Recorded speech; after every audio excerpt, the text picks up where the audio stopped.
Happy Tuesday. They all think they need to go out, but nobody's going out today. Today is a processing day.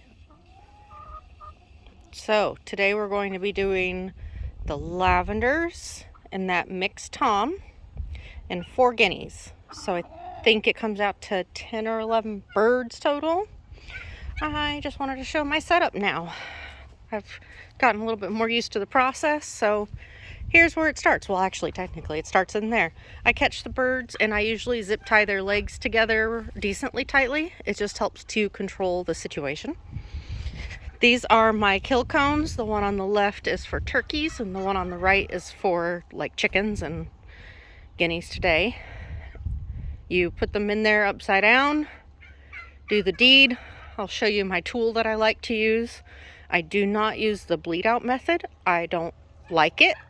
I think it is useless need of suffering and fear. So I do a much quicker method. This is where I will hang them to basically drain out. That's why the legs stay zip tied. Because it's easy to hang them from here, and then I can like cut off their tails and their wings really easily. I don't usually bother keeping the wings on because there's usually nothing there worth it. So this is my scale. That is a last step after everybody's bagged and everything. I usually just put the bird in a bag and hang it from here. So over here is my setup, which is a little extra weird today because of the breeze. These are my dispatching tools, and I just finished sharpening them. They're super duper sharp now. And I pulled down the head all the way and then just underneath their jaw, and a real quick closure, and you just pull, pops off, and obviously the spinal cord is completely cut through, so there's no nothing, like it's instant. So that's my personal like to do. I've had great success with it. And then, like I said, I'll just, after they finish hopping around, then I hang them up. I do wear an apron, which I do highly recommend. I keep my zip ties in here, and then I can stick a couple knives in the pockets or whatnot.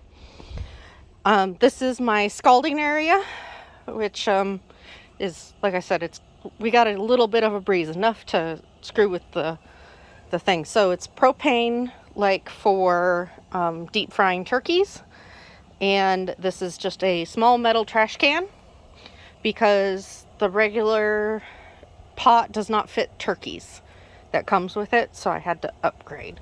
And sure, it leaks a little bit, but it works real good. And we are close to temp. We are getting there.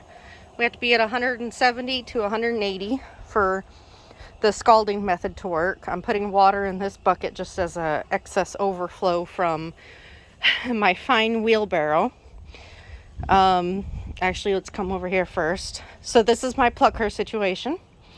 My husband's power drill and a plucker. And yes, he is well aware that I use his drill. He bought this for me, so this is all his fault anyway. And I usually hold the bird here and operate the drill, and it really works really well. It really can. I usually still have to pluck some down feathers, and of course, like in between the legs and stuff is hard to get at.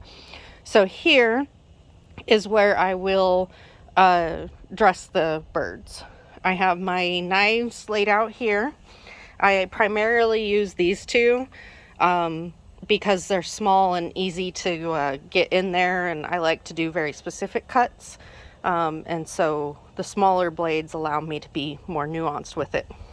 This thing is a lung scraper.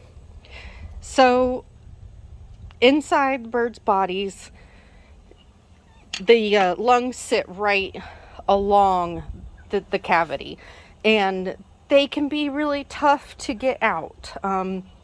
They don't just come out just all easy peasy, so a lung scraper is a thing, and that thing is awesome. It saves me so much time and swearing. This is set up just as an extra table area for me if I need it, because this table is small. So my wheelbarrow, this is where the parts that I'm keeping and the turkey bodies go in the meantime before I do their final clean and wash and bag. So it's if I'm doing this in like the summertime, I'll have frozen 2 liters in here to keep the water cold. Today, that's not much of a problem. It's pretty nice out, small south breeze. Does kind of pick up every now and then, but this should stay perfect for what I'm needing it for. And I have the war wagon here, or war rig. God, Mom, you got me saying war wagon. And I just had it here because it helped me bring out all my stuff that I need.